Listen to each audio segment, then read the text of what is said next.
4 historic crises, all at the same time. The worst pandemic in over 100 years, the worst economic crisis since the Great Depression, the most compelling call for racial justice since the 60s, and the undeniable realities of climate change. When Joe Biden accepted the Democratic nomination for president in August of 2020, he framed his candidacy around 4 issues or crises affecting the nation. Since his inauguration, more than 400,000 Americans have died from the coronavirus.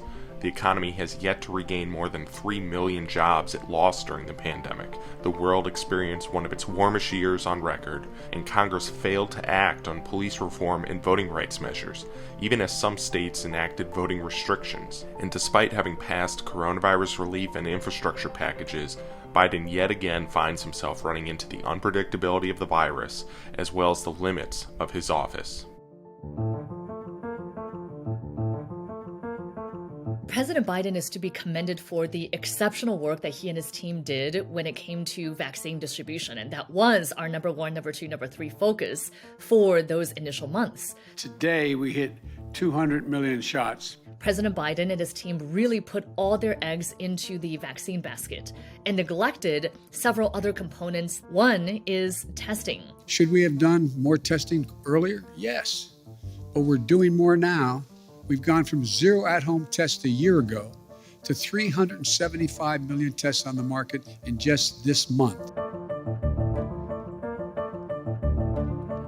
On the economy, Biden has focused his actions on ending the pandemic-induced recession.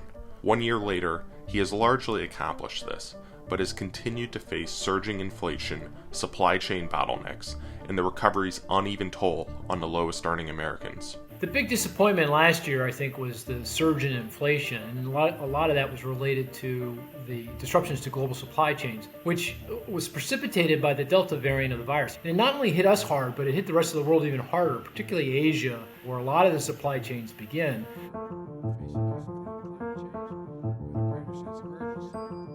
In my view, we've already waited too long to deal with this climate crisis. We can't wait any longer. On climate change, Biden's agenda faces an uphill climb.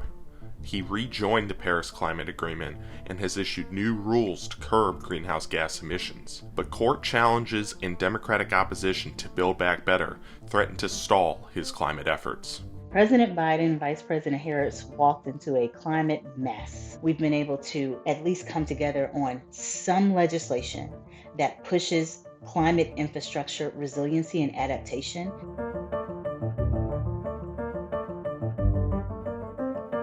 And on racial justice, the filibuster and Democratic opposition have stalled much of Biden's agenda, especially when it comes to voting rights and reducing criminal justice disparities. We act like that we're going to obstruct people from voting. That's not going to happen. Racial justice was a key issue on the top of voters' minds. 1 year later, we are essentially in the same place. A procedural rule should not prevent protection of a constitutional right like voting. This administration has waited, in my opinion, too long to really put its political capital behind this thrust. We must find a way to pass these voting rights bills. And if that bare minimum is blocked, we have no option but to change the Senate rules, including getting rid of the filibuster for this.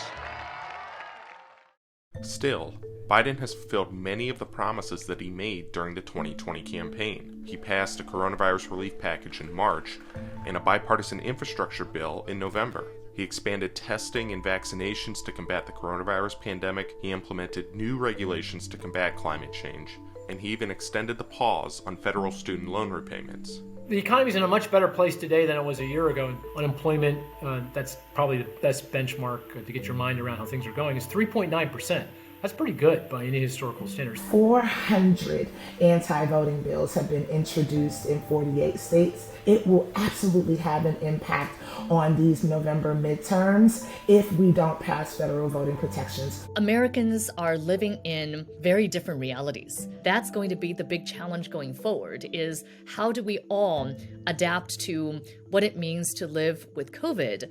But that depends on a very clear strategy and disciplined message from the White House, which currently is missing.